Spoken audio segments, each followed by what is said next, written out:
یک ناشود پارٹ 2۔ اگر آپ چینل پر نیو ہیں تو چینل کو سبسکرائب کر لیجئے تاکہ میں جتنی بھی ویڈیوز اپلوڈ کروں اس کا نوٹیفیکیشن آپ کو سب سے پہلے دیکھنے کو مل سکے۔ تو چلیے شروع کرتے ہیں۔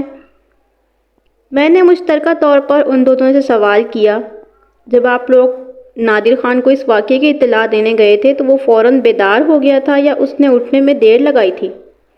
میں یہ جانچنے کی کوشش کر رہا تھا کہ آیا ان آفتی لمحات میں نادر خان اپنے کمرے میں گہری نیند سو رہا تھا یا جاگ رہا تھا۔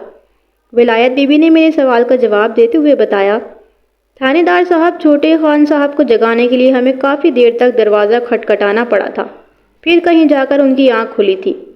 وہ گہری نیند سے اٹھے تھے اور آنکھیں ملتے ہوئے دروازہ کھولا تھا۔ ہم نے انہیں اوپر والی منزل پر لگنے والی آگ کے بارے میں بتایا تو وہ فوراً ہمارے ساتھ ہو لیے۔ میں نے معنی خیز انداز میں ہنکارا اور گہری سوچ میں ڈوب گیا۔ اسی وقت نادر خان کسی ڈاکٹر کو لے کر واپس آ گیا۔ ڈاکٹر نے کمرے میں آنے کے بعد بے ہوش پڑی شکیلہ کا تفصیلی معائنہ کیا۔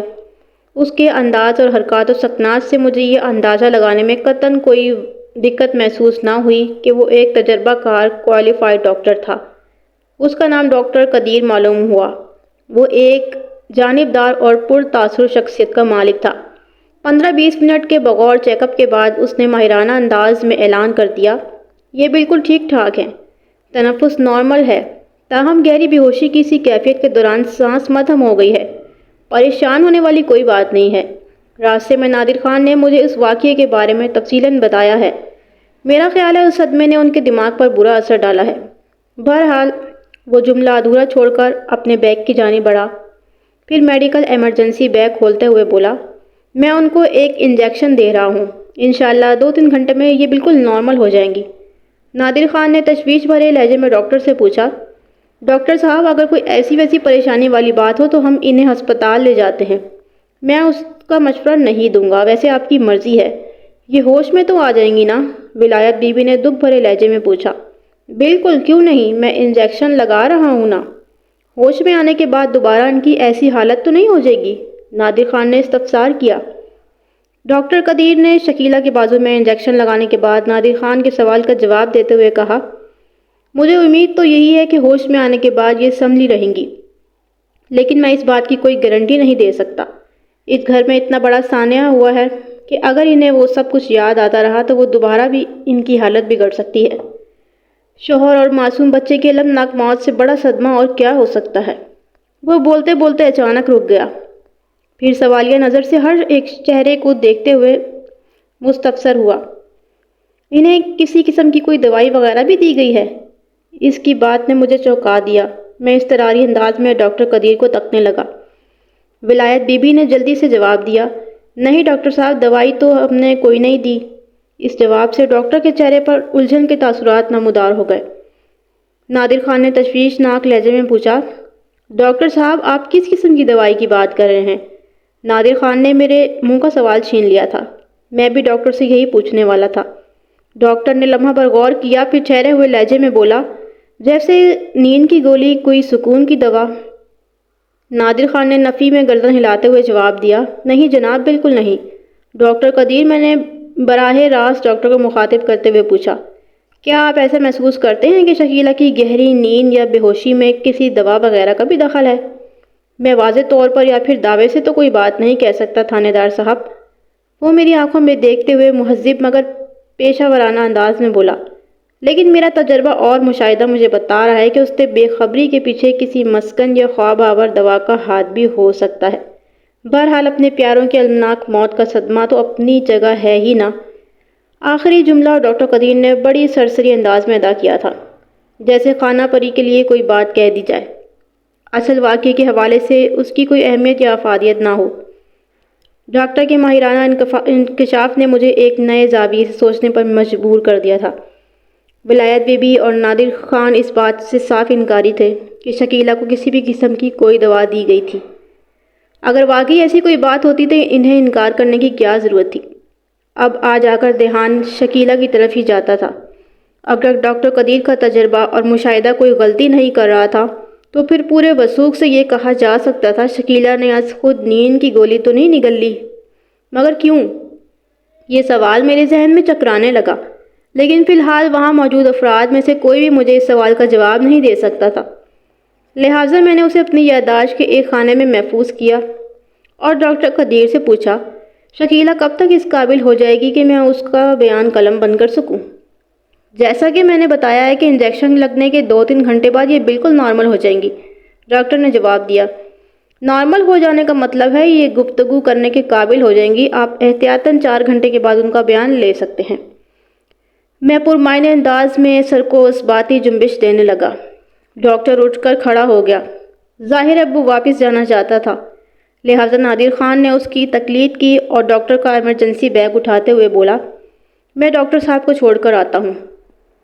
نادر خان نے چونکہ یہ جملہ میری جانب سے ادا کرتے ہوئے دیکھا تھا، لہٰذا میں نے ہی اسے جواب دیا، میں ASI نزاکت شاہ کی آمد تک یہاں رکوں گا، پھر تھانے واپس چلا جاؤں گا۔ انشاءاللہ شام کو دوبارہ تمہاری امی کا بیان لینے آؤں گا، اس وقت تک وہ ہوش میں آ کر نارمل ہو چکی ہوں گی۔ میں لمحہ بھر کو رکا، پھر تنبیہی انداز میں اضافہ کرتے ہوئے کہا، اور اب یہ تمہاری ذمہ داری ہے کہ اسے دوبارہ بے ہوش نہیں ہونے دینا۔ سمجھ رہے ہو نا میں کیا کہنا چاہ رہا ہوں؟ تم نے ڈاکٹر صاحب کی بات تو توجہ سے سنی ہے نا؟ اس نے جلدی سے اس بات میں گردن ہلائی اور بولا، جی ہاں میں اچھی طرح سمجھ گیا ہوں۔ ڈاکٹر نے بیرونی دروازے کی سمت قدم بڑھاتے ہوئے کہا، آؤ میرے ساتھ، میں تمہیں ان کے لیے اپنے کلینک سے دوائی بھی دوں گا، جب انہیں ہوش آئے تو وہ دوا کھلا دینا، اس سے ان کے دل اور اعصاب کو خاصی تقویت ملے گی۔ اس کے بعد نادر خان ڈاکٹر قدیر کے ساتھ کوٹھی سے روانہ ہو گیا۔ اس کی واپسی سے پہلے ہی ASI ہسپتال سے لوٹ آیا۔ چنانچہ میں ولایت بی بی اور غلام حسین کو اپنی روانگی کے بارے میں بتا کر نزاکت شاہ کے ساتھ تھانے آ گیا۔ دوپہر کے کھانے کا وقت ہو گیا تھا۔ میں کھانے اور ظہر کی نماز سے فارغ ہوئے تو ASI نزاکت شاہ میرے ساتھ کمرے میں آ گیا۔ پھر ہمارے درمیان آتش زدگی والے واقعے پر گفتگو ہونے لگی۔ اس دوران نزاکت شاہ نے بھی متوفی قادر خان کے بارے میں کچھ معلومات حاصل کر لی تھیں، جن میں سے بہت ساری باتیں مجھے ولایت بی بی کی زبانی پتہ چل چکی تھی۔ مسئلہ یہ کہ قادر خان خاصاً رنگین مزاج اور شوقین واقع ہوا تھا۔ وہ بڑی باقاعدگی سے اس بازار جاتا تھا۔ اسے گانا سننے اور رقصاؤں پر نوٹ نچھاور کرنے کا بہت شوق تھا۔ اللہ نے اسے سب کچھ دے رکھا تھا، دولت، عزت اور شہرت، سبھی کچھ تھا اس کے پاس۔ خاص طور پر جب انسان کے پاس ضرورت سے زیادہ دولت آ جائے تو اسے نئی سوجنے لگتی ہے۔ یہاں اس دولت کا ذکر ہو رہا ہے جو انسان کی جائز اور معقول ضرورت سے زیادہ ہو۔ ایسی دولت کچھ کرنے پر اکساتی ہے۔ عام طور پر دیکھنے میں یہ آیا ہے کہ اس قسم کی صورتحال میں عورت کا رجحان آرام سکون اور تعیش کی طرف جاتا ہے۔ وہ کوئی عالیشان گھر خریدنا چاہتی ہے اور اس گھر کو دنیا کی مہنگی ترین اشیاء سے سجانا چاہتی ہے۔ سب سے زیادہ توجہ اس کی اپنی ذات کی طرف ہوتی ہے۔ وہ خود کو زیادہ سے زیادہ خوبصورت اور نمایاں بنانے کے لیے میک اپ، قیمتی ملبوسات اور بیش قدر جویلری کا سہارا لیتی ہے، جبکہ مرد اس کے برعکس نمود و نمائش سے زیادہ عیاشی اور عیش کی طرف جاتا ہے، اور زیادہ تر دیکھنے میں یہ آیا ہے کہ وہ زیادہ سے زیادہ عورتوں کی حصول کی تگ و دو میں لگ جاتا ہے۔ اب یہ اس کے ضمیر، خمیر اور فطرت پر منحصر ہے کہ وہ زیادہ سے زیادہ عورتوں کو اپنے تصرف میں لانے کے لیے باقاعدہ ان سے شادی کرتا ہے یا ادھر ادھر ٹامک ٹوئیاں مارتا پھرتا ہے۔ متوفی نے اس حوالے سے خاصاً معتدل رویہ اپنایا تھا۔ وہ بنیادی طور پر صنعت کار تھا۔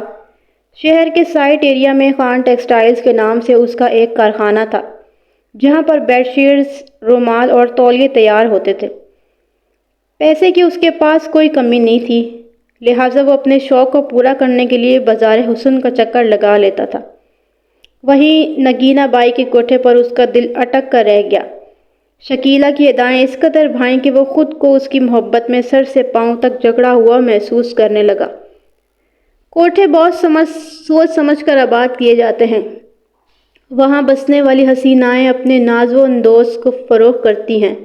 خریدار جیبیں بھر کر زینے چڑھتے ہیں اور واپسی میں یہی زینے اترتے ہوئے ان کی جیبیں خالی ہوتی ہیں۔ اس کے باوجود بھی وہ دکھی یا افسردہ نہیں ہوتے۔ انہیں کوئی ملال ہوتا ہے، نہ ہی کوئی احساس زیاں کہ وہ وہاں سے بڑے مال و مال ہو کر رخصت ہو رہے ہوتے ہیں۔ ان کے دل سروشار اور ذہن مخمور ہوتے ہیں اور رویے سے یوں جھلکتا ہے جیسے وہاں سے دنیا کی سب سے بڑی نعمت لوٹ کر جا رہے ہوں۔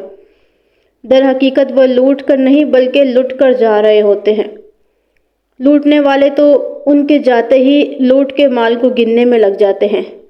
بہرحال یہ فلسفہ کافی پیچیدہ اور ٹیڑھا ہے۔ ہر شخص اپنے زاویے سے دیکھتا ہے اور اپنی مرضی کا مطلب اخذ کر لیتا ہے۔ قادر خان کے عمل کو اس کے لیے معتدل اور معقول کہا گیا ہے کہ وہ باقاعدہ شکیلہ سے شادی کرنے کے بعد اسے گھر میں بسانا چاہتا تھا۔ وہ بھی اس کی خواہش پورا کرنے کو تیار تھی، لیکن نگینہ بائی کیسے اس بات پر تیار ہوتی کہ سونے کا انڈا دینے والی مرغی کو قادر خان کے حوالے کر دیا جائے۔ جب قادر خان کا اصرار بہت بڑھ گیا تو وہ مطلب کی بات پر آ گئی۔ خان صاحب، آپ جانتے ہیں یہ ہمارا رزق، روزگار، روزی روٹی کا وسیلہ ہے۔ اگر آپ شکیلہ کو لے جاؤ گے تو میرا کیا بنے گا، ذرا یہ بھی تو سوچیں۔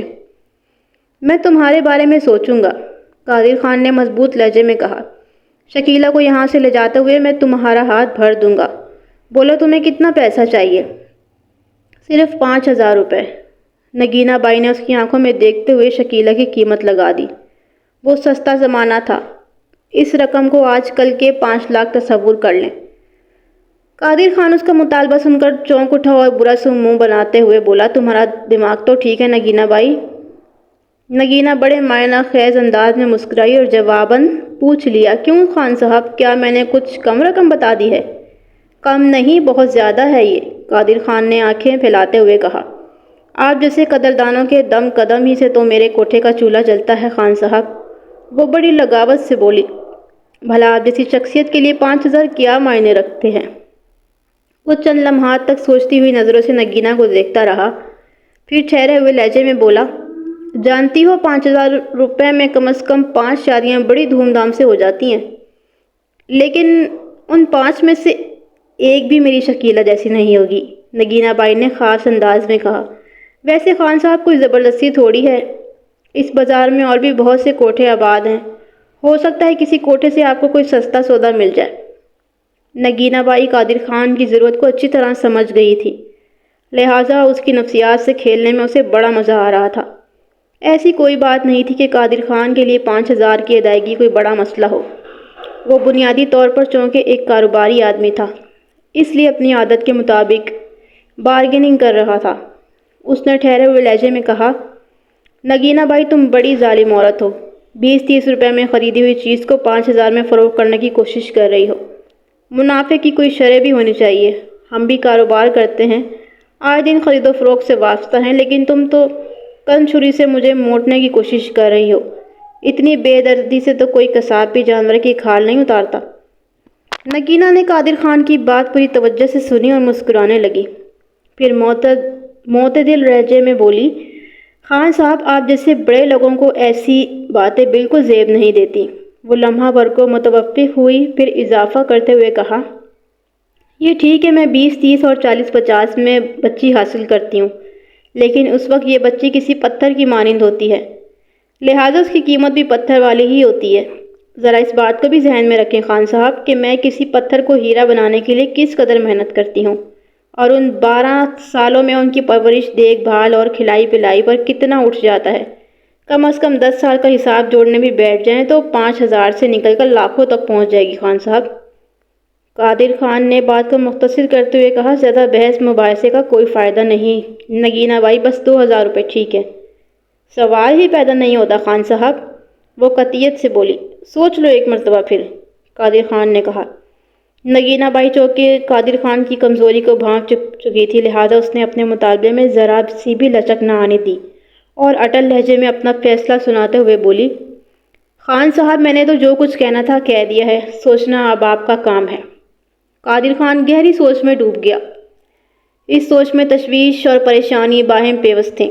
وہ شکیلہ کے معاملے میں اپنے دل کے ہاتھوں مجبور تھا اور ہر قیمت پر اسے حاصل کرنا چاہتا تھا، اور یہ بھی جانتا تھا نگینہ کا 5,000 کا مطالبہ اس ہر قیمت کا اشر اشیر بھی تھا۔ عورت مرد کی کمزوری سے آگاہ ہو جائے تو اسے کھیل کھیلنے سے دنیا کی کوئی طاقت نہیں روک سکتی۔ ان نازک لمحات میں نگینہ بائی اپنی مرضی کا کھیل کھیل رہی تھی۔ قادر خان نے نگینہ بائی کا مطالبہ پورا کر دیا اور شکیلہ اس کی ہو گئی۔ لگ بھگ 6 ماہ تک قادر خان نے اپنی دوسری شادی کو دنیا والوں کی نگاہوں سے چھپا کے رکھا، لیکن اس کی پہلی صابرہ بیگم کو کسی طرح اس معاملے کی بھنک پڑ گئی۔ یہ بات پورے وثوق سے نہیں کہی جا سکتی تھی کہ صابرہ بیگم کی پاگلوں جیسی ذہنی حالت اسی صدمے کے باعث ہوئی تھی۔ البتہ یہ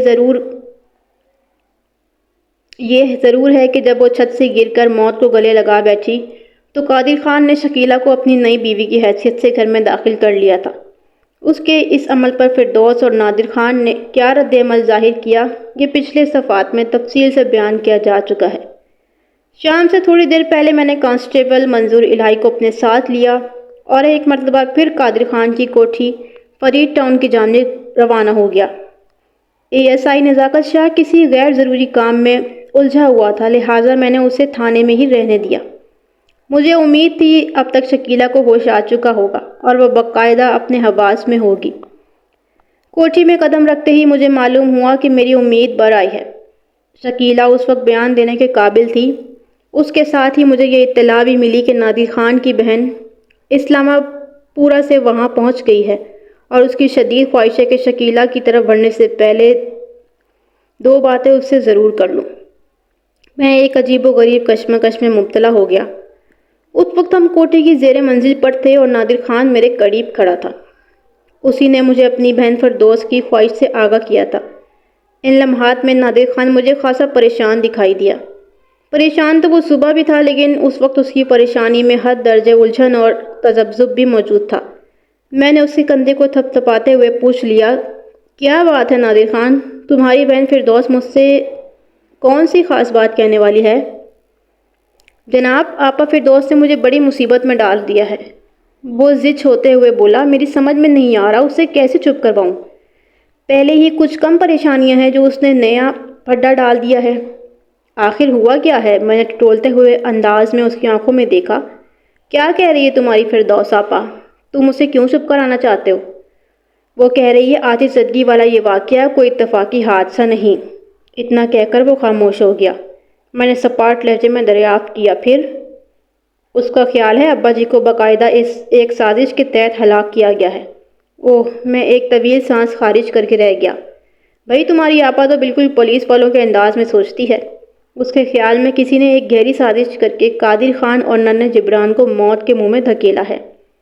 اس کیس میں اچانک ایک نیا اور دلچسپ زاویہ سامنے آ گیا تھا۔ یہ شک بھی مجھے تھا کہ حالات ویسے پیش نہیں آئے ہوں گے جیسا کہ بیان کیے جا رہے تھے۔ چلو کوئی تو میرا ہم خیال بھی سامنے آیا، لیکن یہ جاننا بہت ضروری تھا کہ فردوس کو آتش زدگی والا وہ واقعہ قتل کا منصوبہ کیوں نظر آ رہا تھا۔ اسی منظر کو اجاگر کرنے کے لیے میں نے نادر خان سے وہ سوال کیا تھا۔ وہ سٹپٹاتے ہوئے لہجے میں بولا، جناب لگتا ہے امی جی کی طرح آپا فردوس کا دماغ بھی خراب ہو گیا ہے۔ پتہ ہے وہ کیا کہہ رہی ہیں؟ اس نے توقف کر کے سوالیہ نظروں سے مجھے دیکھا۔ میں خاموش رہا۔ اس نے خود ہی اس سوال کا جواب بھی دے دیا۔ وہ کہہ رہی ہے چھوٹی امی شکیلہ نے ابا جی کو جلا کر راکھ کر دیا ہے۔ میں ایک مرتبہ پھر گہری اور طویل سانس خارج کرنے پر مجبور ہو گیا۔ پھر پوچھا، کیا تمہاری آپا کے پاس اپنے اس دعوے کا کوئی ثبوت ہے؟ یہی تو سب سے بڑا مسئلہ ہے جناب، وہ جھنجھلاہٹ آمیز انداز میں بولا۔ ثبوت کوئی نہیں ہے اس کے پاس، بس اس نے ایک ہی رٹ لگائی ہوئی ہے۔ اللہ کا شکر ہے اس کی آواز ابھی تک چھوٹی امی کے کانوں تک نہیں پہنچی۔ بڑی مشکل سے تو وہ سنبھلی ہے۔ اگر اس نے سن لیا کہ فردوس اسے قادر خان اور جبران خان کی قاتل ٹھہرا رہی ہے تو دوبارہ اس کی ذہنی حالت پہلے جیسی ہو جائے گی۔ میری تو کچھ سمجھ میں نہیں آ رہا کہ آپا کو کیسے سمجھاؤں۔ پہلے ہی میں بہت پریشان تھا، آپا نے ایک نئی مصیبت کھڑی کر دی ہے۔ الجھن اور ابتری کے ان لمحات میں نے محسوس کیا کہ قادر خان کی ہمدردیاں پوری طرح اپنی سوتیلی ماں شکیلہ کے ساتھ تھیں۔ وہ اس کی ذہنی صحت کے حوالے سے بہت پریشان دکھائی دیتا تھا۔ ایک لمحے کے لیے میرے ذہن میں ولایت بی بی کے کہے ہوئے یہ الفاظ گھوم گئے، چھوٹی بی بی جی تو بڑی تیز اور ہنر والی ہے۔ بڑے خان صاحب اس کی اداؤں پر ریچھ گئے تھے۔ مردوں کو رام کرنا تو اس کے الٹے ہاتھ کا کھیل ہے۔ ہو سکتا ہے چھوٹے خان کو بھی اپنی مٹھی میں لے لیا ہو۔ ولایت بی بی کے اس تبصرے کے تناظر میں ذہن لامحالہ یہ سوچنے پر مجبور ہو جاتا تھا کہ کہیں نادر خان اور شکیلہ کے درمیان کوئی ایسا تعلق تو موجود نہیں ہے جسے معاشرہ اچھی نگاہ سے نہ دیکھتا ہو۔ میں کسی ثبوت اور حقائق کے بغیر اس سوچ اور سوال پر سادے کرنے کو تیار نہیں تھا۔ میں نے صبح سے اب تک نادر خان کا بڑی باریک بینی سے جائزہ لیا تھا۔ وہ صحیح معنوں میں ایک آفت گزیدہ مصیبت زدہ شخص نظر آتا تھا۔ اس اچانک پڑنے والی افتاد نے اس کی ذہنی صلاحیتوں کو مفلوج کر کے رکھ دیا تھا۔ کبھی وہ شکیلہ کی حمایت میں دکھائی دیتا اور کبھی اس کی مخالفت میں، لہٰذا کسی ٹھوس ثبوت کے بغیر اس کے بارے میں کوئی حتمی رائے کام کرنا ٹھیک نہیں ہے۔ حالانکہ شکیلہ اور نادر دونوں ہی میری ہٹ لسٹ پر تھے۔ میں نے نادر خان کی الجھن کو کم کرنے کی غرض سے کہا، ٹھیک ہے نادر خان، میں پہلے تمہاری آپا فردوس ہی سے 2 باتیں کر لیتا ہوں، شکیلہ سے بعد میں ملاقات کر لوں گا۔ ٹھیک ہے جناب، میں آپا کو آپ کے پاس یہیں لے آتا ہوں، وہ اس بات میں گردن ہلاتے ہوئے بولا۔ آپ بھی اسے سمجھانے کی کوشش کریں، گھر میں پہلے ہی صفحہ ماتم بچھی ہے، اوپر سے کوئی اور نیا تماشا نہ ہو جائے۔ تم بالکل ٹھیک کہہ رہے ہو نادر خان، میں نے سر کو اثباتی جنبش دیتے ہوئے تائیدی انداز میں کہا۔ وہ اٹھا اور بیٹھک سے باہر نکل گیا۔ اس کے جانے کے بعد میں تازہ ترین صورتحال پر غور کرنے لگا۔ اس وقت میرا ذہن نہایت ہی تیز رفتاری سے کام کر رہا تھا۔ آپا فردوس بہت دور کی کوڑی لائی تھی، لیکن میرا ذہن اور دل کسی بھی طور پر تسلیم کرنے کو تیار نہیں تھا کہ شکیلہ اتنی بھی وحشی اور سنگ دل ہو سکتی ہے کہ کسی بھی مقصد کی حصول کی خاطر وہ اپنے 2 سال کے بیٹے کو اپنے ہی ہاتھوں جلا کر کوئلہ بنا دے۔ 2 منٹ بعد ہی نادر خان واپس آ گیا۔ وہ اپنی آپا کو ساتھ لے کر آیا تھا۔ فردوس نے مجھے سلام کیا اور ایک صوفے پر بیٹھ گئی۔ میں نے اس کی تسلی دی اور دانستہ ایک چال چلی۔ میں نے باری باری نادر خان اور کانسٹیبل منظور الہی کی طرف دیکھا اور کہا، میں فردوس سے تنہائی میں بات کرنا چاہوں گا۔ کانسٹیبل منظور الہی ایک الفاظ ادا کیے بغیر اٹھا اور بیٹھک کے دروازے کی سمت قدم بڑھا دیے۔ وہ نہ صرف یہ کہ میرے اشارے کو سمجھ گیا تھا، بلکہ اس نے اشارہ نما حکم کی تعمیل بھی کر دی تھی۔ البتہ نادر خان مجھے گہرے تذبذب میں نظر آیا۔ میں نے اس سے پوچھ لیا، کوئی مسئلہ ہے نادر خان؟ وہ جی، اگر میں بھی ادھر ہی رک جاؤں تو؟ وہ ہچکچاہٹ آویز الفاظ میں بولا۔ بالکل نہیں، میں نے قطعیت سے کہا۔ کیا تمہیں مجھ پر بھروسہ نہیں؟ وہ جلدی سے بولا، ایسی کوئی بات نہیں ہے جناب۔ پھر کیسی بات ہے نادر خان؟ میں نے اسے تیز نظر سے گھورا۔ میں تو گھر کا آدمی ہونا جی، وہ اپنی بات کی وضاحت میں بولا۔ میں نے 2 ٹوک انداز میں اس پر واضح کر دیا، نادر خان میں مانتا ہوں تم اس گھر کے سب سے زیادہ مضبوط ستون، سب سے زیادہ اہم آدمی ہو، لیکن میرا تفتیش کا اپنا ایک انداز ہے۔ میں نے تم سے علیحدگی میں پوچھ گچھ کی تھی نا، اس وقت ہمارے سوا کمرے میں اور بھی کوئی موجود نہیں تھا۔ میں لمحہ بھر کو متوقف ہوا، ایک گہری سانس خارج کی اور اپنی بات کو مکمل کرتے ہوئے کہا، اس لیے یہ بات ذہن میں بٹھا لو کہ میں تمہاری آپا سے تنہائی میں بات کروں گا، اور اس کے بعد تمہاری چھوٹی امی سے بھی بالکل علیحدگی میں ملاقات ہوگی۔ میری بات سمجھ رہے ہو نا؟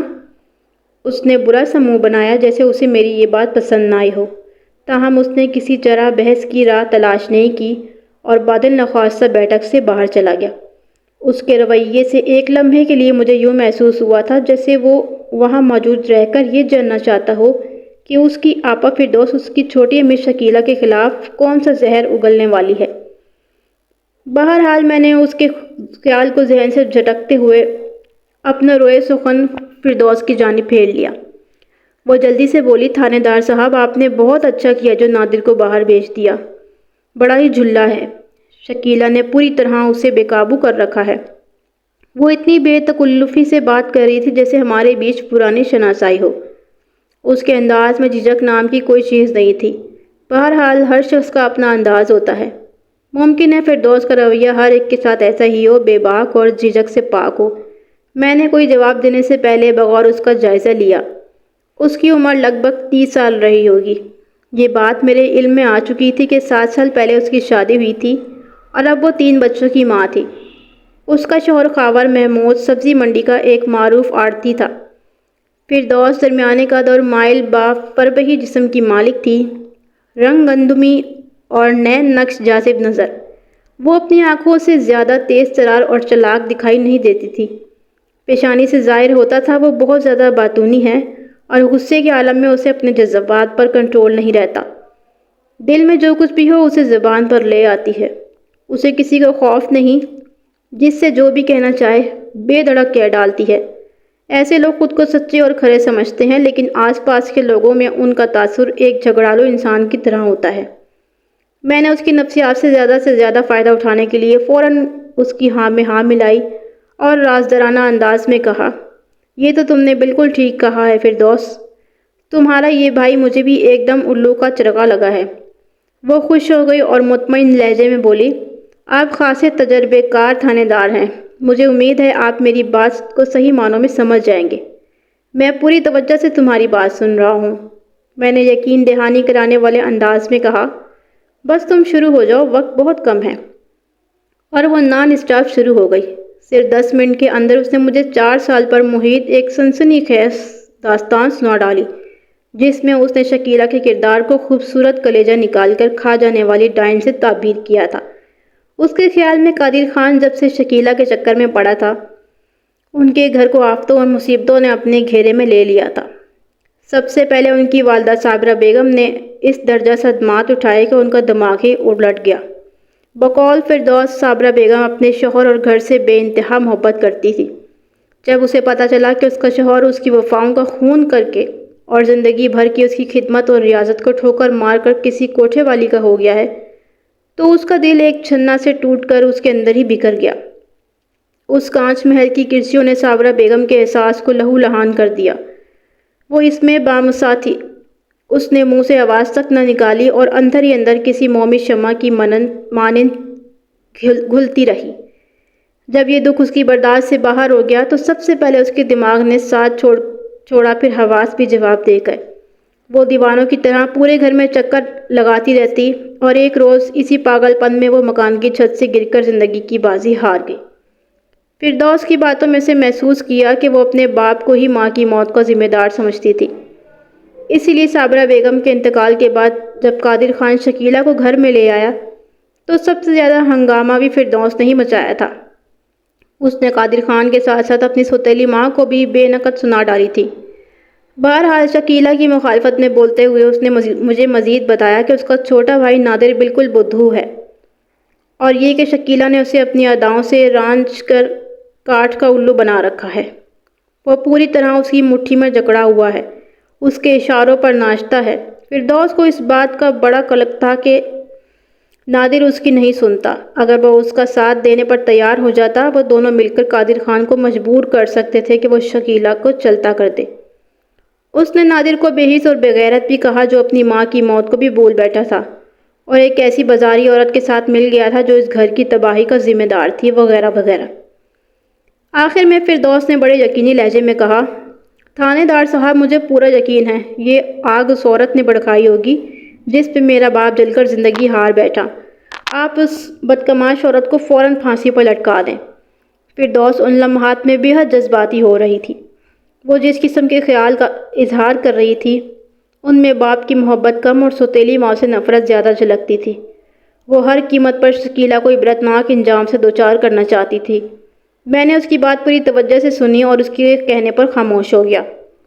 فردوس، تم ایک بات کو فراموش کیے بیٹھی ہو۔ کون سی بات تھاندار صاحب؟ وہ الجھن زدہ نظر سے مجھے تکنے لگی۔ میں نے ٹھہرے ہوئے لہجے میں کہا، تم نے شکیلہ کے حوالے سے ماضی کی جو طویل داستان سنائی ہے، ممکن ہے وہ سب ٹھیک ہو، تم نے حقیقت بیان کی ہو، تمہاری والدہ کی موت کا سبب بلا واسطہ شکیلہ ہی رہی ہو، لیکن میں فی الحال اس بحث میں نہیں پڑنا چاہتا۔ سردست، میں صرف اتنا کہوں گا کہ آتش زدگی کے اس افسوسناک واقعے میں تمہارا باپ ہی جل کر ہلاک نہیں ہوا، اس کا ننھا بیٹا جبران بھی اسی موذی آگ کی خوراک بن گیا ہے۔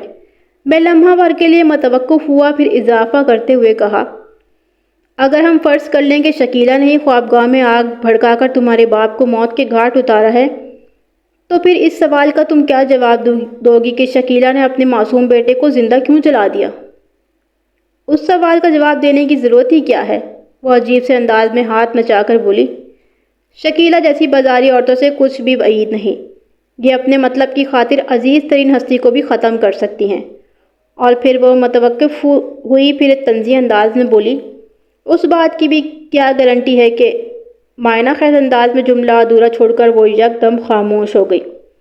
اس کی نامکمل بات کو سمجھنے کے لیے مجھے قطعاً کوئی دقت محسوس نہیں ہوئی اور اس کے ساتھ ہی اس کی طرف سے میرا دل کھٹا ہو گیا۔ اس نے انتہائی نامعقول اور بیہودہ بات کی تھی۔ اپنی سوتیلی ماں کی دشمنی میں اس نے باپ اور بھائی کے منہ پر کالا تھوپنے سے بھی کوئی تکلف نہیں برتا تھا۔ اس کی یہ حرکت مجھے سخت ناگوار گزری اور میں نے قدرے سخت لہجے میں کہا، فردوس بیگم، کیا تم نے یہی اہم باتیں مجھ سے کرنا تھی؟ تو اس نے حیرت سے میری طرف دیکھا اور پوچھا، تو آپ کی نظر میں یہ باتیں فضول ہیں؟ اس بات کا فیصلہ تو میں بعد میں کروں گا کہ کیا فضول ہے اور کیا مفید، میں نے جذبات سے عاری لہجے میں کہا۔ فی الحال تو تم مجھے اتنا بتاؤ کہ اپنے دعوے کے ثبوت کے لیے تمہارے پاس کوئی ٹھوس دلیل ہے؟ دعویٰ؟ میں نے کون سا دعویٰ کیا ہے؟ وہ تعجب خیز نظر سے مجھے دیکھنے لگی۔ میں نے قدرے سخت لہجے میں کہا، لگتا ہے تمہاری یادداشت خاصی کمزور ہے فردوس بیگم۔ میں اس دعوے کی بات کر رہا ہوں جو تم نے اپنی سوتیلی ماں کے بارے میں کیا ہے کہ اس نے خواب گاہ میں آگ لگا کر تمہارے باپ کو موت کے گھاٹ اتارا ہے۔ ثبوت تو کوئی نہیں ہے میرے پاس، وہ بے پرواہی سے بولی، لیکن مجھے یقین ہے یہ کارستانی اسی شیطانی عورت کی ہے۔ اس کی ہٹ درمی دیکھ کر مجھے بہت غصہ آیا، لیکن میں برداشت کر گیا اور معتدل انداز میں کہا، بغیر ثبوت کے کسی پر الزام لگانا بہت بڑا گناہ ہے فردوس بیگم۔ بفرض حال میں اگر تمہاری زبانی کلامی بات کا یقین کر بھی لوں تو اس امر کو عدالت میں بھی پیش کرنا ہوگا، اور عدالت انسانی جذبات و احساس کو کچھ نہیں سمجھتی اور نہ ہی لوگوں کے اندازوں کو کوئی اہمیت دیتی ہے۔ وہاں اپنی بات کو ثابت کرنے کے لیے ٹھوس ثبوت فراہم کرنے پڑتے ہیں۔ میرا خیال ہے اب تو تم میری بات سمجھ گئی ہوگی۔ وہ ہار ماننے کے موڈ میں نظر نہیں آتی تھی۔ ضدی لہجے میں بولی، تھانے دار صاحب، آپ میری بات کا یقین کریں یا نہ کریں، لیکن میں کہتی ہوں یہی عورت ابا جی کی قاتل ہے۔ پہلے اس نے ہماری ماں کو ختم کیا، اب باپ کی بھی جان لینا چاہتی ہے۔ یہ کسی منحوس چڑیل سے کم نہیں ہے۔ میں نے کہا، ٹھیک ہے فردوس بیگم، میں اس موضوع پر تم سے بعد میں بات کرتا ہوں، پہلے ذرا تمہاری سوتیلی ماں کا بیان قلم بند کر لو۔ اور ہاں، اس دوران تم یہ بھی سوچ لینا کہ آخر شکیلہ نے کون سا فائدہ حاصل کرنے کے لیے یہ انتہائی قدم اٹھایا ہوگا، کیونکہ کوئی بھی شخص کسی غرض کسی مقصد کے لیے اتنا سنگین قدم نہیں اٹھاتا۔ وہ ایسی نظروں سے مجھے دیکھنے لگی جیسے میں نے اسے بہت مایوس کیا ہو۔ یہ ٹھیک ہے کہ میں نے نادر خان اور شکیلہ کو سرخ دائروں میں بند کر رکھا تھا، ان کی ذات شک و شبے کے حلقے میں دکھائی دیتی تھی، لیکن کسی بغیر ثبوت یا سراغ کے ان پر چڑھنا دوڑنا سراسر زیادتی ہوگی۔ میں نادر خان کا انٹرویو کر چکا ہوں اور اب شکیلہ کی باری ہے۔ بہت سی باتیں ابھی تک جواب طلب تھیں۔ شکیلہ کا بیان لینے کے بعد ہی میں نے حتمی نتیجے پر پہنچ چکا تھا۔ یہ بھی ممکن تھا فردوس کا دعویٰ بالکل ٹھیک ہو، لیکن میں نے تجربے کی کسوٹی پر رگڑے بغیر کسی بات پر یقین نہیں کر سکتا تھا۔ تھوڑی ہی دیر کے بعد میں نادر خان کی معیت میں شکیلہ کے پاس پہنچ گیا۔ کمرے میں شکیلہ کے علاوہ ولایت بی بی بھی موجود تھیں، جو مجھے دیکھتے ہی اٹھ کھڑی ہوئی۔ اس لمحے نادر خان کی آنکھوں ہی آنکھوں میں ولایت کو اشارہ کیا اور وہ کھڑے کھڑے الٹے قدموں کمروں سے باہر نکل گیا۔ نادر اپنی سوتیلی ماں کی طرف دیکھتے ہوئے بولا، یہ اس علاقے کے تھانے دار ہیں، ملک صفدر حیات صاحب۔ میں نے آپ کو بتایا تھا نا، یہ شام کو آپ کا بیان لینے آئیں گے۔ شکیلہ نے نخیف انداز میں مجھے سلام کیا اور قدرے سیدھی ہو کر بیٹھ گئی۔ میں نے شائستہ انداز میں اس کے سلام کا جواب دیا اور ایک کرسی کھینچ کر اس کے بیڈ کے قریب ہی بیٹھ گیا۔ شکیلہ نے بیڈ کی پشت گاہ سے ٹیک لگا رکھی تھی۔ اس نے اپنے جسم کو گھٹنوں تک گرم لحاف میں چھپا رکھا تھا، تاہم دونوں بازو اور چہرہ کھلا ہوا تھا۔ اس نے گھٹنوں پر دونوں ٹانگوں کو فولڈ کر رکھا تھا۔ اس کے چہرے پر نقاہت اور مردگی جھلکتی تھی، اور ایسا کیوں نہ ہوتا، وہ جتنے بڑے صدمے سے گزر چکی تھی بلکہ گزر رہی تھی، وہ کسی بھی ہٹے کٹے انسان کی جان نکالنے کے لیے کافی تھا۔ میں نے دن میں بھی شکیلہ کے چہرے کی ایک جھلک دیکھی تھی، لیکن اس وقت وہ گہری بے ہوشی میں تھی اور اب اسے بڑے واضح انداز میں دیکھ رہا تھا۔ شکیلہ انتہائی خوبصورت اور جاذب نظر عورت تھی۔ قادر خان نے اس کے حصول کے لیے 5,000 روپے خرچ کر کے کوئی گھاٹے کا سودا نہیں کیا تھا۔ کوئی بھی دل والا قدردان اور صاحب حیثیت شخص اسے پانے کے لیے اپنی تمام دولت اس کے قدموں پر نشاور کر سکتا تھا۔ تاہم ان لمحات میں شکیلہ کا حسن اور شادابی مانند پڑ گئی تھی۔ وہ انتہائی افسردہ اور ملول دکھائی دیتی تھی۔ یوں محسوس ہوتا تھا بھری بہار میں خزاں نے اسے چاٹ ڈالا ہو۔ وہ بیوقی کی دبس چادر اوڑھے ملال بنی بیٹھی تھی۔ نادر خان ابھی تک کمرے میں موجود تھا۔ میں نے کھنکار کر گلا صاف کیا اور سوالیہ نظر سے اس کی طرف دیکھا۔ وہ میری آنکھ سے جھلکتے اشاروں کو فوراً پیشتر سمجھ گیا اور بولا، تھانے دار صاحب، آپ چھوٹی امی کا بیان لے لیں، میں ادھر کمرے سے باہر موجود ہوں۔ اگر کسی مرحلے پر میری ضرورت پیش آئی تو آپ مجھے آواز دے کر بلا سکتے ہیں۔ میں نے اس بات میں سر ہلانے پر اکتفا کیا۔ وہ کمرے سے نکل گیا۔ میں نے واضح طور پر محسوس کیا تھا وہ کمرے میں رک کر ہماری گفتگو سننے کا خواہش مند تھا، جیسے اسے خدشہ ہو کہ اس کی غیر موجودگی میں شکیلہ مجھ سے کوئی ایسی بات نہ کہہ دے جو اس کے خلاف جاتی ہو۔ میں نے نادر خان کے اس رویے کو اپنے ذہن میں محفوظ کر لیا اور شکیلہ کی جانب متوجہ ہو گیا۔ سب سے پہلے تو میں نے اس کی طبیعت کے بارے میں پوچھا۔ اس کے بعد صبح والے انوارناک والے واقعے پر گہرے رنج و غم کا اظہار کیا۔ پھر نہایت ہی ٹھہرے ہوئے لہجے میں کہا، شکیلہ بی بی، آتش زدگی والے اس واقعے نے مجھے ذہنی طور پر جھا کر رکھ دیا ہے۔ بہت ساری ایسی چیزیں سامنے آئی ہیں جن کی ابھی تک کوئی توسیع نہیں ہو سکی۔ مجھے امید ہے تم میری الجھن کو ضرور دور کر دو گی۔ وہ کمزور سی آواز میں بولی، مجھے لگتا ہے اگر میں بولوں گی تو میرا کلیجہ پھٹ جائے گا۔ آپ تصور نہیں کر سکتے کہ میں نے غم کے اس طوفان کو کس طرح اپنے اوپر جھیل رکھا ہے۔ لیکن وہ لمحہ بھر کو رکی، پھر ایک طویل سانس خارج کرتے ہوئے کہا، آپ پوچھیں، کیا پوچھنا چاہتے ہیں؟ میں آپ کو مطمئن کرنے کی کوشش کروں گی۔ حالانکہ اب اس سے کوئی فرق تو نہیں پڑتا، پوچھنے اور بتانے کے لیے باقی کیا رہ گیا ہے جب قادر خان اور جبران ہی نہیں بچے تو۔ بولتے بولتے اس کی آواز بھرا گئی اور آنکھوں میں نمی اتر آئی۔ ان لمحات میں شکیلہ مجھے ایک ایسی دل شکستہ اعصاب زدہ عورت نظر آئی جس کی دنیا لٹ گئی ہو۔ اس کے ساتھ بھی کچھ ایسا ہی واقعہ پیش آیا تھا۔ وہ اپنے شوہر اور 2 سالہ بیٹے جبران کو یاد کر کے بے حد دکھی ہو گئی تھی۔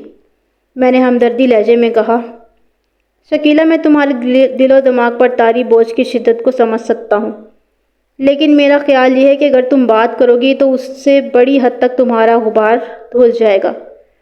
لہٰذا پہلے تو تم نہایت ہی مختصر الفاظ میں مجھے بتاؤ کہ گزشتہ رات اس کوٹھی کی بڑھائی منزل پر کیا واقعہ پیش آیا تھا۔ اس کے بعد اگر میں ضروری سمجھوں گا تو تم سے کوئی اور سوال بھی کر لوں گا۔ وہ چند لمحات تک خاموشی سے یک ٹک مجھے دیکھتی رہی۔ ایسا لگتا تھا جیسے وہ میرے آر پار تکنے کی کوشش کر رہی ہو۔ میں سمجھ گیا وہ اپنے بکھرے ہوئے ذہن اور منتشر خیالات کو یکجا کرنے کی سعی میں مصروف تھی۔ میں نے اس کے بولنے کا منتظر رہا۔ تھوڑی دیر کے بعد اس نے کھوئے کھوئے انداز میں بتانا شروع کیا۔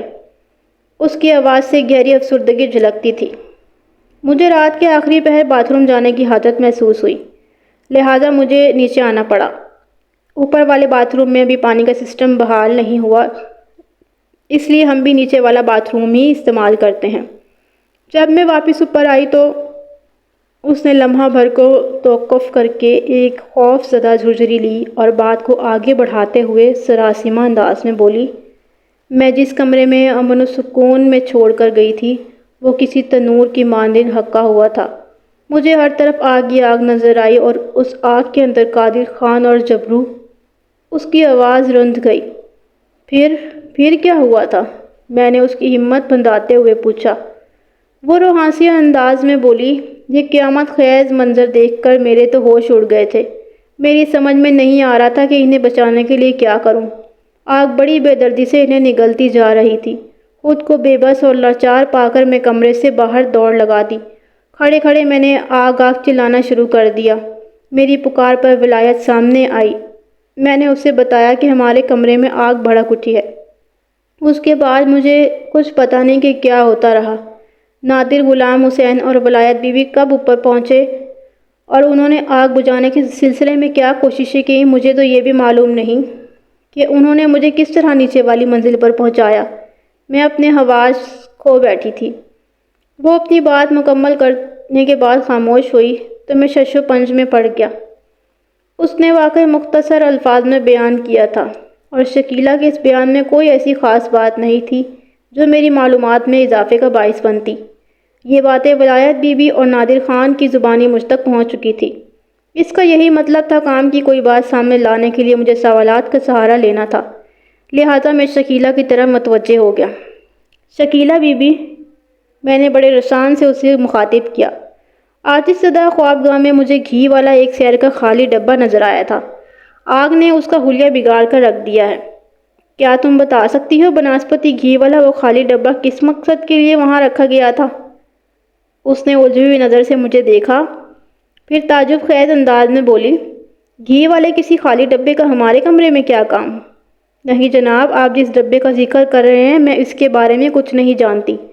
وہ لمحے بھر کو متوقف ہوئی، پھر اضافہ کرتے ہوئے کہا، ہمارے گھر میں تو 5 سیر گھی والا ڈبہ آتا ہے۔ میں نے چونک کر اس کی طرف دیکھا اور پوچھا، یعنی تم یہ کہنا چاہتی ہو کہ 1 سیر گھی والا ڈبہ کبھی اس گھر میں آیا ہی نہیں؟ نہیں جی، وہ 2 ٹوک انداز میں بولی، نہ خالی ڈبہ اور نہ ہی گھی سے بھرا ہوا۔ یہ تو بڑی عجیب بات ہے، میں نے پرسوچ انداز میں کہا۔ جب اس گھر میں بناسپتی گھی والا 1 سیر کا ڈبہ کبھی آیا ہی نہیں، تو پھر وہ تمہاری خوابگاہ میں کیسے پہنچ گیا؟ کس نے اسے وہاں پہنچایا؟ یہی بات تو میری سمجھ میں نہیں آ رہی تھانے دار صاحب، وہ الجھن بھری نظر سے میری طرف دیکھتے ہوئے بولی۔ پھر استفسار کیا، کیا آپ نے اس ڈبے کے بارے میں نادر خان سے پوچھا تھا؟ ہاں پوچھا تھا، میں نے اس بات میں گردن ہلاتے ہوئے جواب دیا۔ تمہاری طرح اسے نے بھی اپنی لا علمی کا اظہار کیا ہے۔ بہرحال تم چاہو تو میں تمہیں خوابگاہ میں موجود وہ آفت زدہ ڈبہ دکھا سکتا ہوں۔ شکیلہ نے مذکورہ ڈبے کو دیکھنے کی خواہش ظاہر کی اور نہ ہی سرے سے انکار کیا، بس مزمل انداز میں مجھے دیکھتی ہوئی چلی گئی۔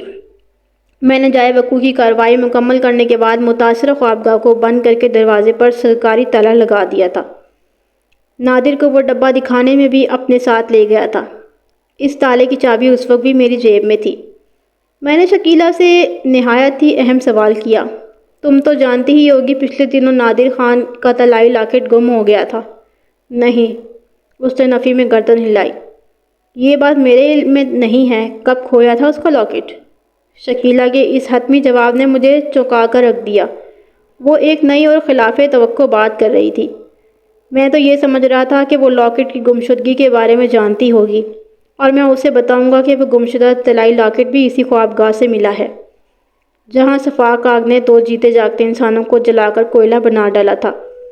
مگر اس نے تو کہانی ہی الٹ کر رکھ دی تھی۔ یہ کیسے ممکن تھا کہ لاکٹ کی گمشدگی کا اسے علم نہ ہو؟ میں نے اس کے ذہن کی بات کو سامنے لانے کی غرض سے سوال کیا۔ شکیلہ تم بڑی عجیب بات کر رہی ہو، نادر نے مجھے خود اپنے لاکٹ کی گمشدگی کے بارے میں بتایا ہے، اور جب اسے پتہ چلا کہ اس کا کھویا ہوا لاکٹ مجھے تمہاری خوابگاہ سے ملا ہے تو وہ بہت حیران ہوا اور مجھ سے پوچھنے لگا کہ وہ لاکٹ وہاں کیسے پہنچ گیا۔ میں بھلا اس کے سوال کا کیا جواب دیتا؟ میں نے اس سے کہہ دیا کہ تم سے پوچھنے کے بعد بتاؤں گا، اور تم تو سرے سے ہی اس لاکٹ کی گمشدگی کے بارے میں کچھ جانتی ہی نہیں ہو۔ حیرت ہے، ایک چیز کی سب کو خبر ہے اور صرف تم ہی لا علم ہو، یہ کیسے ہو سکتا ہے؟ میں واقعی نادر خان کے لاکٹ کی گمشدگی کے بارے میں نہیں جانتی، وہ گہری سنجیدگی سے بولی۔ کیا نادر نے دعویٰ کیا ہے کہ اس نے مجھے اپنے لاکٹ کی گمشدگی کے بارے میں بتایا تھا؟ اگر ایسی بات ہے تو آپ اسے میرے سامنے لے کر آئیں۔ شکیلہ کے لہجے میں قطعیت کو دیکھتے ہوئے میں سوچ میں پڑ گیا۔ نادر نے مجھے بتایا تھا کہ اس کی چھوٹی امی اور ابا جی کو اپنے لاکٹ کی گمشدگی سے آگاہ کیا تھا۔ شکیلہ نے فوراً فتویٰ جاری کر دیا تھا کہ وہ لاکٹ گھر سے باہر کہیں کھویا ہوگا، اور اب یہی شکیلہ لاکٹ کی گمشدگی سے لا علمی ظاہر کر رہی تھی، بلکہ نادر سے سامنا کرانے کو کہہ رہی تھی۔ میں نے ایک چال چلتے ہوئے بات کو تھوڑا گھما دیا۔ میں نے اس سے کہا، نادر نے ایسا کوئی دعویٰ تو نہیں کیا، لیکن سوچنے کی بات یہ ہے کہ جس واقعے کا سارے گھر کو پتہ ہے، تمہارے دونوں ملازمین ولایت بی بی اور غلام حسین اس لاکٹ کو تلاش کرتے رہے ہیں، اس سے تم بے خبر کیوں ہو؟ نادر نے تو مجھے یہ بھی بتایا کہ متوفی قادر خان نے اس سے کہا تھا، جانے والی شے کا غم نہ کرو، میں تمہیں ایسے ہی دوسرا نیا لاکٹ دلا دوں گا۔ ہو سکتا ہے باپ بیٹے میں کوئی ایسی بات ہوئی ہو، لیکن میں اس سے قطعی لا علم ہوں، وہ ٹھوس لہجے میں بولی۔ دراصل میں نادر کے معاملے میں زیادہ دلچسپی نہیں لیتی ہوں۔ آخری جملہ شکیلہ نے کچھ ایسے انداز میں کیا تھا جیسے وہ نادر سے خوش نہ ہو۔ سوتیلے ماں بیٹے کے تعلقات کا یہ ایک نیا زاویہ میرے سامنے آ رہا تھا، ورنہ نادر کو تو میں نے شکیلہ کے لیے خاصاً فکرمند اور پرتشویش دیکھا تھا۔ فردوس آپا کو بھی یہی غم مارے جا رہا تھا کہ اس کے سگے بھائی نادر خان کی سوتیلی ماں کے ساتھ خوب بنتی ہے۔ مگر نادر خان کے حوالے سے شکیلہ کا رویہ اس کے بالکل برعکس نظر آ رہا تھا، اور یہ میرے لیے چونکنے کی بات تھی۔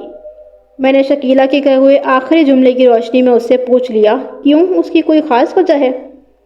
نادر خاصا اکھڑا اور غصے والا ہے۔ وہ برا سا منہ بناتے ہوئے بولی، سب سے بڑی بات کہ یہ مجھے اپنا دشمن سمجھتا ہے۔ میں نے تو اس کے رویے اور انداز میں کوئی ایسی بات محسوس نہیں کی۔ میں نے اس کی آنکھوں میں دیکھتے ہوئے دھیمے لہجے میں کہا، وہ تو تمہارے لیے خاصا پریشان دکھائی دیتا ہے۔ یہ محض اس کی اداکاری ہے۔ وہ ناپسندیدہ لہجے میں بولی، وہ کسی میٹھی چھری سے کم نہیں۔ ایسے لوگوں کے لیے میسنا کا لفظ زیادہ موزوں ہوتا ہے۔ وہ نفرت آمیز انداز میں جملہ ادھورا چھوڑ کر متوقف ہوئی، پھر اضافہ کرتے ہوئے کہا، میں جانتی ہوں سیار کے دل میں میرے لیے کتنی محبت اور ہمدردی ہے۔ فردوس کی طرح یہ بھی مجھے اپنی ماں کی قاتل سمجھتا ہے۔ بس دونوں میں اتنا سا فرق ہے کہ فردوس پھٹا ہوا ڈول ہے اور نادر میٹھی چھری۔ فردوس کی دوستی اور دشمنی بالکل کھلی نظر آتی ہے، اور یہ شیطان اوپر سے میٹھا بن کر اندر سے جڑیں کاٹتا ہے۔ میں نے دنیا دیکھ رکھی ہے، سب جانتی ہوں، میں ایک ایک کو پہچانتی ہوں۔ میں حیرت بھری نگاہ سے شکیلہ کو دیکھتا چلا گیا۔ سب سے تعجب خیز بات یہ تھی کہ ان لمحات میں وہ کوئی مذاق نہیں کر رہی تھی۔ اس نے اپنے بے انتہا سنجیدہ اور گمبھیر پایا۔ تھوڑی دیر پہلے اس نے بڑے اعتماد سے کہا تھا کہ میں نادر خان کو اس کے سامنے لاؤں۔ اب اس کا اعتماد سمجھ میں آ رہا تھا۔ اس نے ابھی نادر خان کے لیے اپنے جس قسم کے خیالات کا اظہار کیا تھا، اس کی روشنی میں بڑا واضح نظر آ رہا تھا کہ وہ نہ صرف یہ کہ نادر خان کی آنکھوں میں آنکھیں ڈال کر اس کا سامنا کر سکتی تھی، بلکہ اسے منہ توڑ جواب بھی دے سکتی تھی۔ تو پھر نادر خان کن ہواؤں میں تھا؟ اس سوال نے میرے ذہن کو الجھا دیا۔ اگر شکیلہ کسی قسم کی دروغ گوئی سے کام نہیں لے رہی تھی تو اس کا واضح مطلب یہی تھا، نادر خان نے مجھ سے غلط بیانی کی تھی۔ وہ پہلے ہی میرے شک کے دائرے میں بند تھا۔ شکیلہ کے خیالات سے آگاہی حاصل ہونے کے بعد یہ دائرہ اس کی ذات کے گرد تنگ ہونے لگا۔ میں نے شکیلہ کی طرف دیکھتے ہوئے سرسری انداز میں کہا، اس کا مطلب ہے نادر نے لاکٹ کے حوالے سے مجھ سے جھوٹ بولا ہے۔ کیسا جھوٹ؟ وہ تجسس بھری نظر سے مجھے دیکھنے لگی۔ میں نے وضاحت کر دی اور کہا، لیکن میں محسوس کرتا ہوں فی الحال کسی قسم کا سامنا کرنے کی ضرورت نہیں، آگے چل کر دیکھیں گے۔ میں تو تیار ہوں، وہ خاصی بہادری سے بولی۔ آگے آپ کی مرضی تھانے صاحب۔ میں نے سوالات کے زاویے کو تھوڑا تبدیل کرتے ہوئے اس سے استفسار کیا، شکیلہ بی بی ذرا اچھی طرح سوچ کر تم مجھے بتاؤ کہ گزشتہ رات تم لوگ کتنے بجے سونے کی غرض سے خوابگاہ میں داخل ہوئے تھے؟ رات کا کھانا ہم نے نیچے ہی کھایا تھا، وہ پرخیال انداز میں بولی، پھر اوپر آ گئے تھے۔ جہاں تک مجھے یاد پڑتا ہے ہم رات 9 بجے اپنی خوابگاہ میں داخل ہوئے تھے۔ یعنی ہم میں سے آپ کی مراد ہے تم، قادر خان اور ننھا جبران؟ جی ہاں، ہم تینوں، اس نے تائیدی انداز میں کہا۔ کیا تم لوگ اوپر پہنچتے ہی سو گئے تھے؟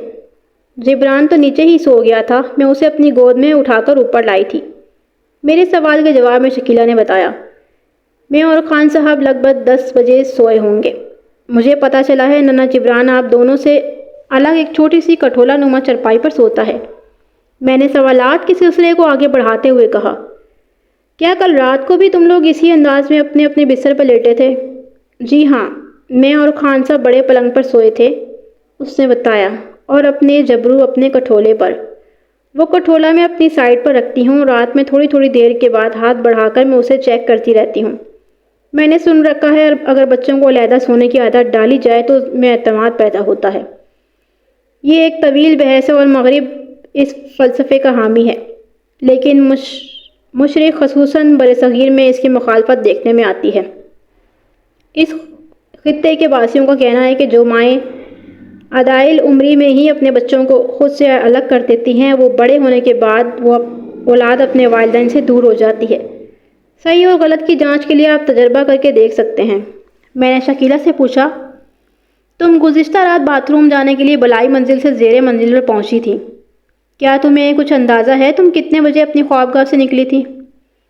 اس وقت رات کے 3 بجے تھے، شکیلہ نے ٹھوس انداز میں جواب دیا۔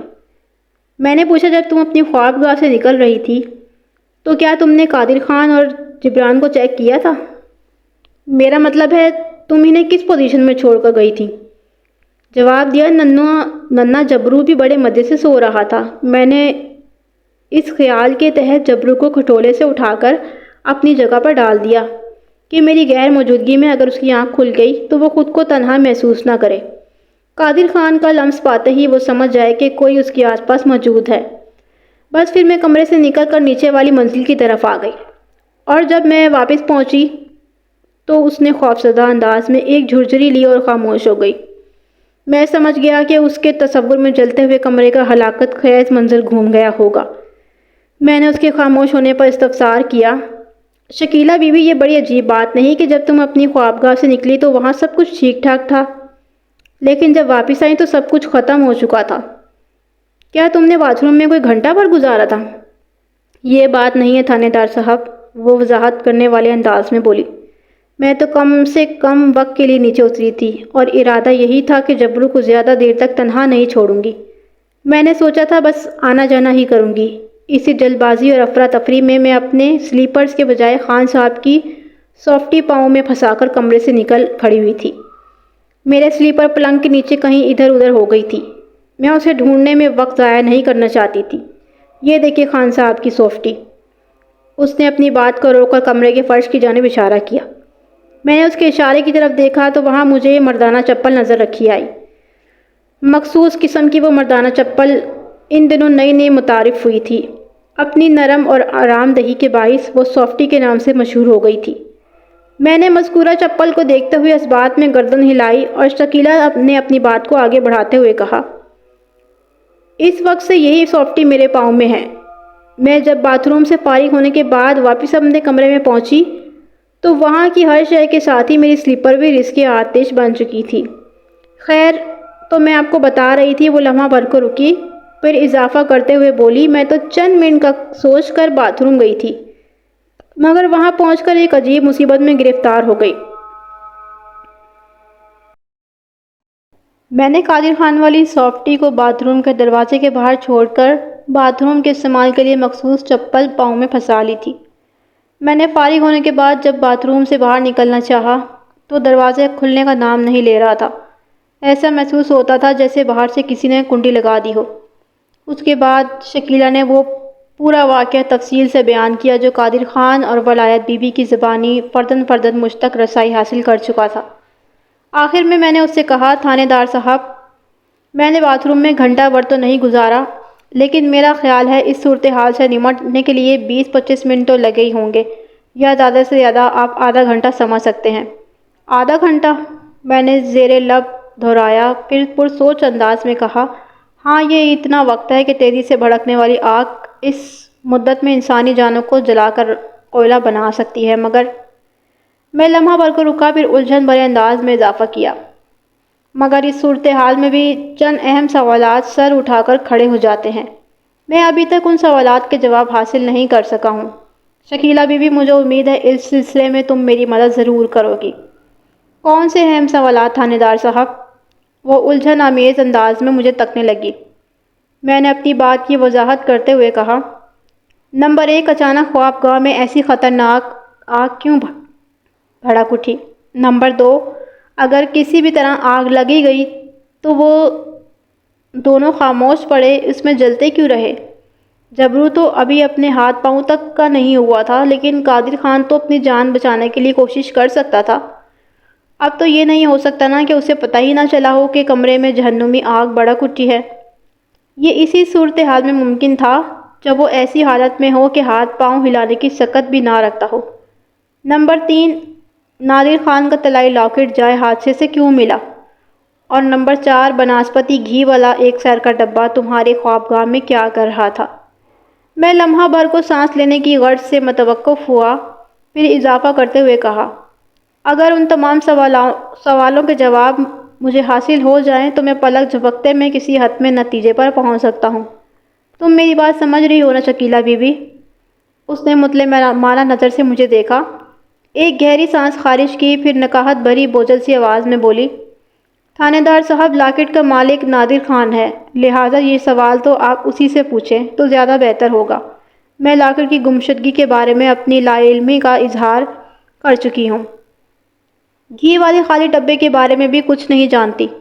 قادر خان نے اپنی جان بچانے کے لیے کوئی عملی کوشش کیوں نہیں کی؟ اس بات پر تو مجھے بھی شدید حیرت ہو رہی ہے۔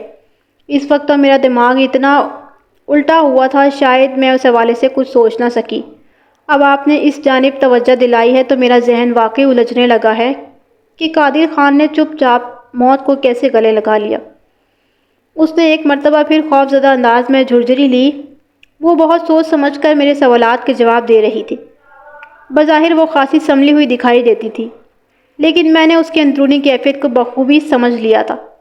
ننھے جبران کی المناک موت نے اسے نچوڑ کر رکھ دیا تھا۔ اس نے تھوڑا توقف کیا، پھر اپنی بات کو مکمل کرتے ہوئے کہا، اور جہاں تک اس بات کا تعلق ہے آگ لگی کیسے، تو اس سلسلے میں نے وثوق سے کوئی بات نہیں کر سکتی۔ البتہ میرے دھیان کوئلوں والی انگیٹھی کی طرف جا رہا ہے۔ ہو سکتا ہے میری غیر موجودگی میں قادر خان نے کروٹ بدلی اور لحاف کا کوئی نہ کوئی حصہ دہکتے ہوئے انگیٹھے میں جا گرا۔ بہرحال یہ میرا اندازہ ہے جو کہ غلط بھی ہو سکتا ہے۔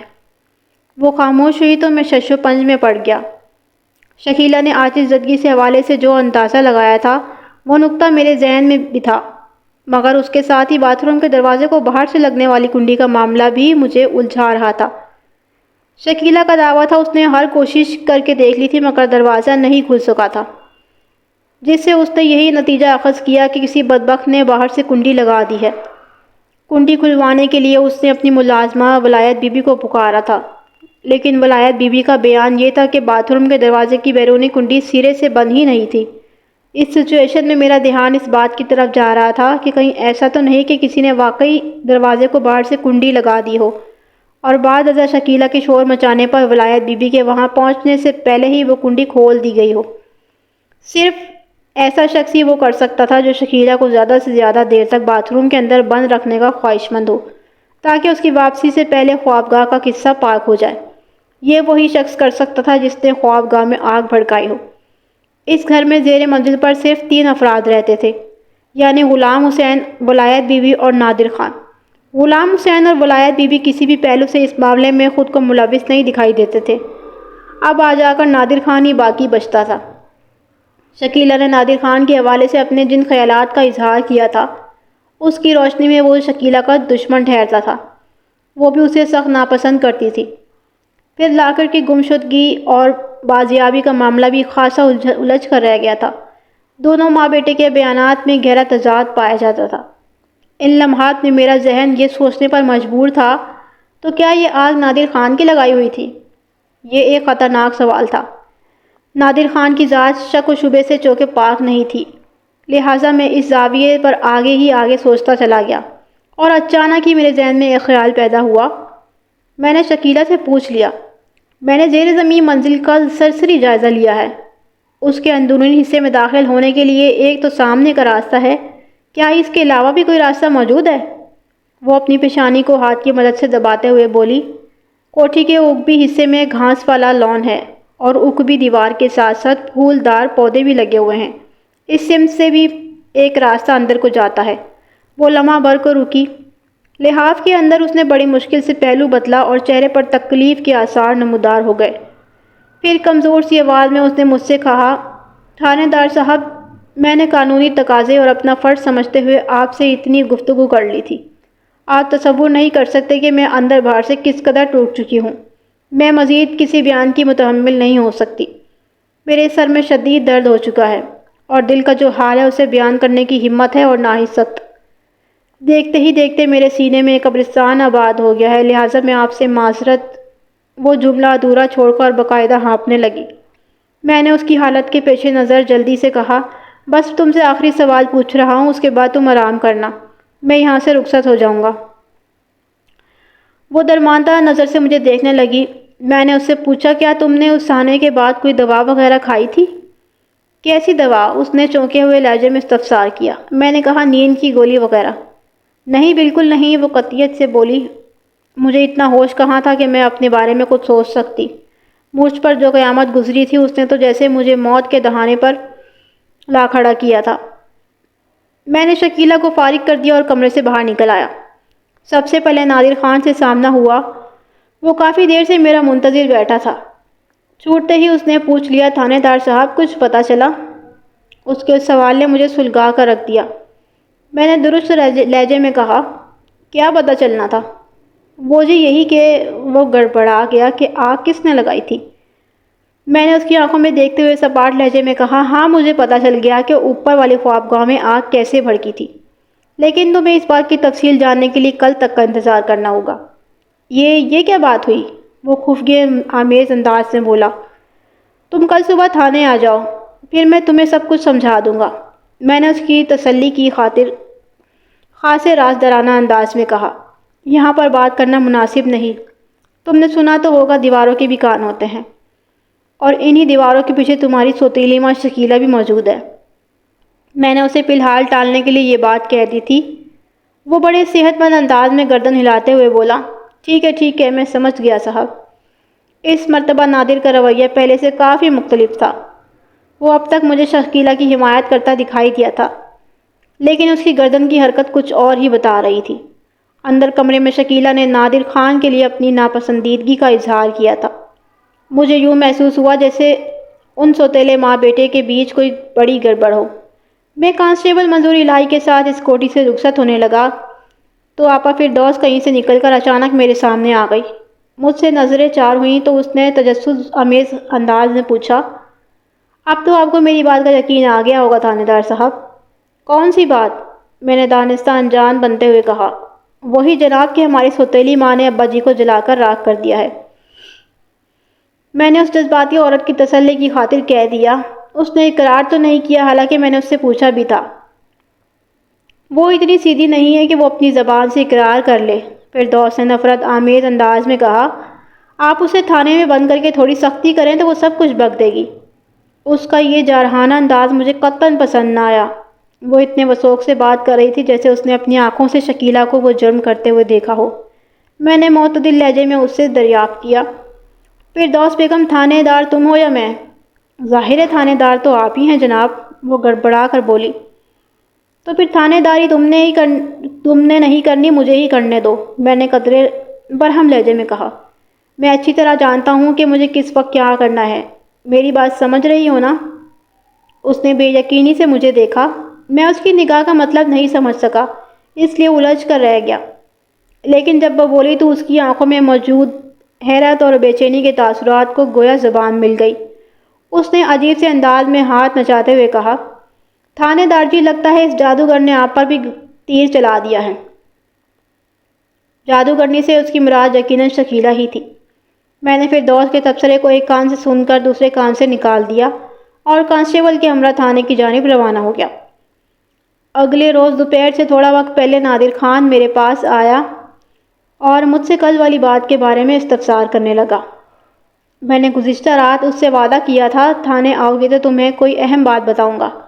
وہ اس وقت نہایت ہی مضطرب اور تجسس دکھائی دیتا تھا، جیسے اسے یہ جاننے کی بہت جلدی ہو کہ میں نے پچھلی رات اس کی سوتیلی ماں شکیلہ سے کیا باتیں کی تھی۔ اس کی بےتابی قابل دید تھی۔ میں چند لمحات تک گہری نظر سے اس کا جائزہ لیتا رہا، پھر ٹھہرے ہوئے لہجے میں اس کے بارے میں اس کی سوتیلی ماں کے خیالات سے آگاہ کر دیا۔ پوری بات سننے کے بعد وہ ایک دم برہم ہو گیا، پھر غصیلے لہجے میں بولا، یہ کوٹھے والیاں کسی کی نہیں ہوتی، میں نے اپنی ماں سے زیادہ اس کا خیال رکھا اور وہ میرے بارے میں ایسی باتیں کرتی ہے۔ ابا جی زندہ ہوتے تو میں اس کی پیش گوئی کرتا کہ ان کے سامنے اپنے گمشدہ لاکٹ کا تذکرہ کیا تھا، اور اس موقع پر شکیلہ نے جو تبصرہ کیا تھا وہ بھی آپ کو پتہ چل جاتا، لیکن افسوس کہ وہ دونوں ہاتھ ملتے ہوئے بولا، اس کا مطلب تو یہ ہوا کہ اچانک اس کی آنکھوں سے نفرت کی چنگاریاں چھوٹنے لگیں۔ یہ عورت اس کیس سے مجھے پھنسانے کا پروگرام بنائے بیٹھی ہے، میں اس کو چھوڑوں گا نہیں۔ وہ ایک جھٹکے سے اٹھ کھڑا ہو گیا اور مجھ سے پوچھنے لگا، کیا شکیلہ نے میرے بارے میں آپ سے کوئی ایسی بات کی ہے؟ میرا مطلب ہے مجھے آتش زدگی والے معاملات میں ملوث کرنے کی بات۔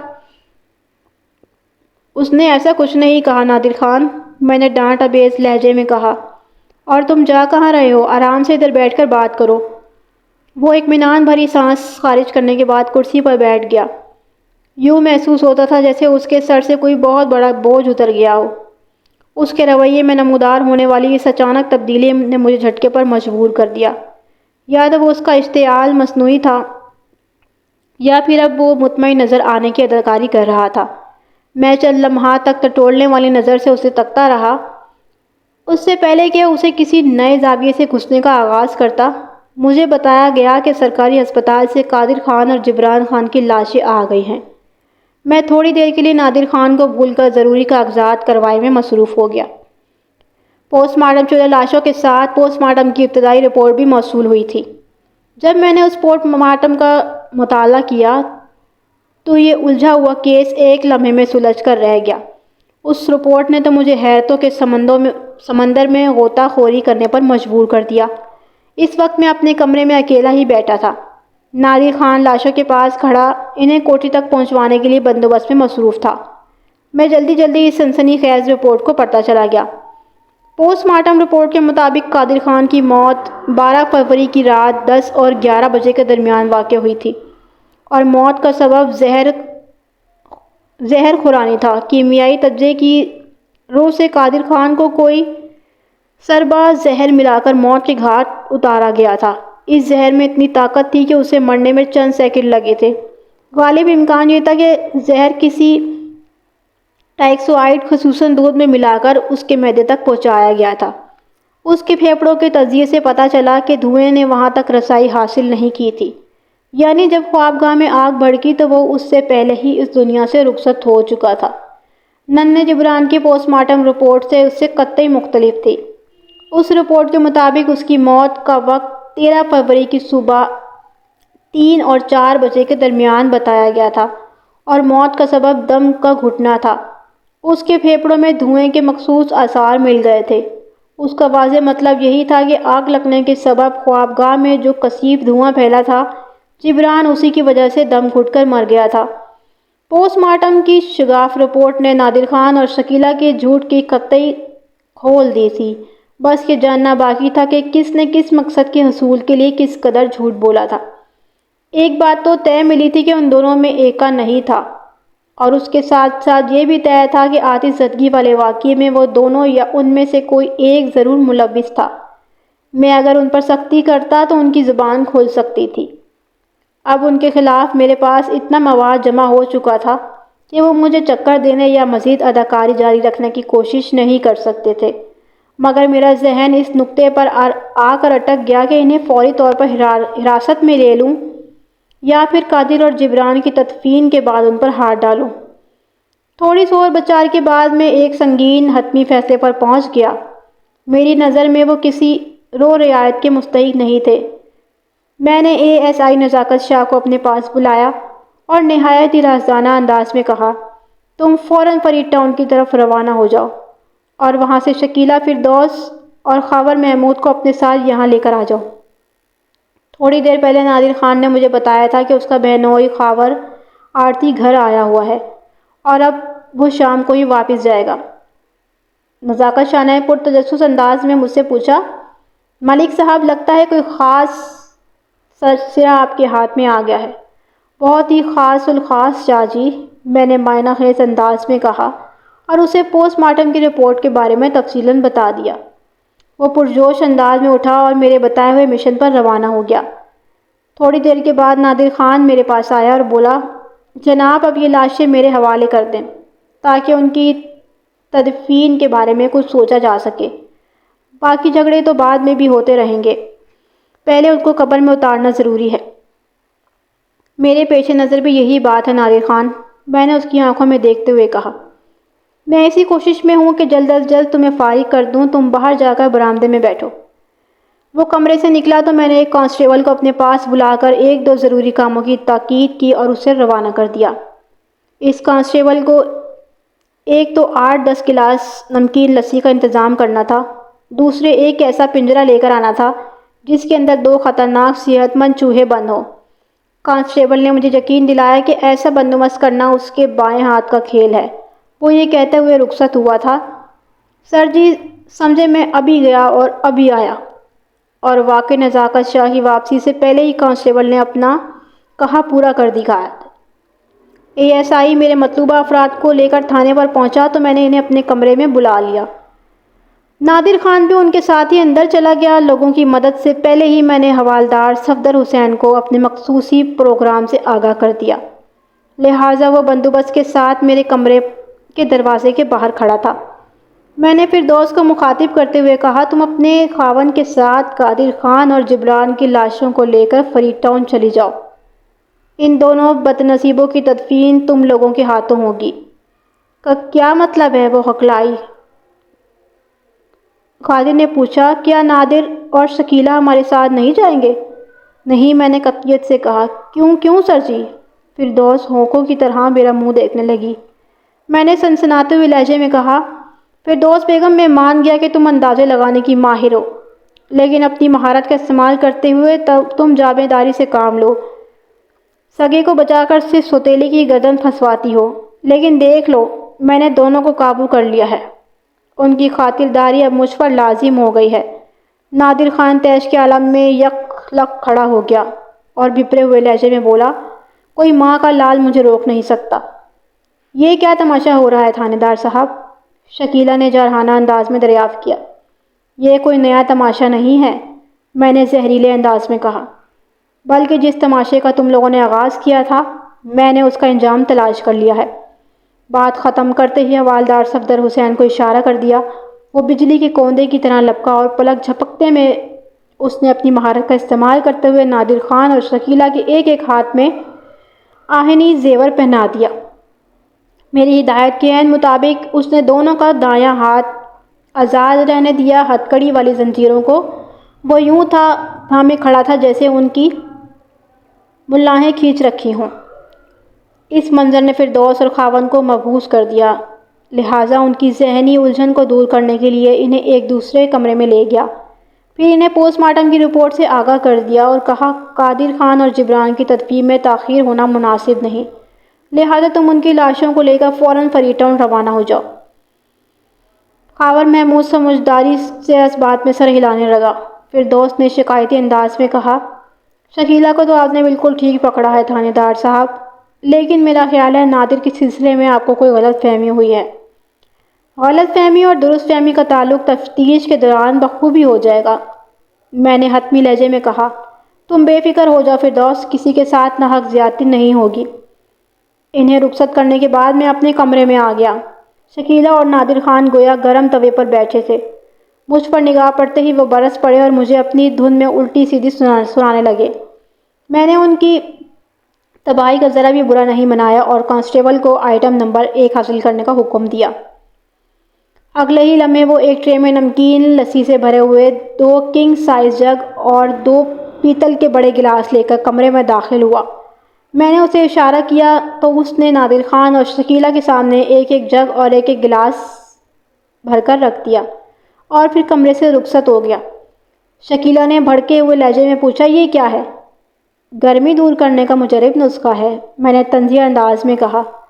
میں محسوس کر رہا ہوں آپ دونوں بڑے اشتعال اور جلال میں ہو، ذرا تمہارا مزاج ٹھنڈا ہو جائے پھر کام کی بات کرتے ہیں۔